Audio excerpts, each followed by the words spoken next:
కొన్ని కోట్ల మంది భక్తుల మనోభావాలను దెబ్బతీశారు. హిందూ వ్యతిరేకి ఈ నాయకుడు జగన్మోహన్ రెడ్డి గారు. అందుకే వ్యూహాత్మకంగా ఈ విధమైనటువంటి కుట్ర చేసి హిందువులని మనోభావాలను దెబ్బతీశారు, క్రిస్టియానిటీని పెంచుకునే ప్రయత్నం చేశారు. మీ నాయకుడు 100% క్రిస్టియను అని చెప్పి వీళ్ళ వాదన. మొత్తం మీద మత కోణం నుంచి మొత్తం మండలి తిరుగుతూ ఉంది. తిరుగుతున్నటువంటి క్రమంలోనే ఈ రాజీనామా ప్రస్తావన వచ్చింది. రాజీనామా చేయమంటే మీరు అందరు కావాలంటే నేను చేస్తాను కదన్నా. నిజంగానే అందరు కావాలనుకుంటే చేయక తప్పదు, అనివార్యం కదా.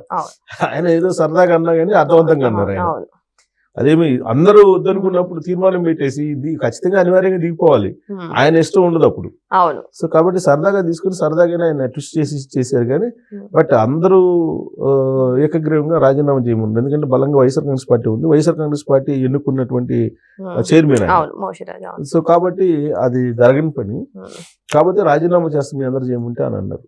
అంటే ఈ తాడేపల్లి నుంచి వచ్చిన సంకేతాలను బరాయించలేక నేను నడపలేకపోతున్నాను వాళ్ళు చెప్పినట్టు అనేటువంటి భావంతో ఇసుకెత్తి రాజీనామా చేస్తారన్నారా అనేది కూడా ఉంది. అవును. సో ఏదేమైనా సరే ఇప్పుడు మోషిరాజ్ అదే మండలి చైర్మన్ మోషిరాజ్ చేసినటువంటి వ్యాఖ్యలు మాత్రం నిజంగా సీరియస్ గా అన్నారా లేకపోతే అక్కడ సందర్భాన్ని బట్టి కామెడీగా అన్నారా అనేది మరి కొన్ని రోజుల్లో తేలబోతుంది. మరి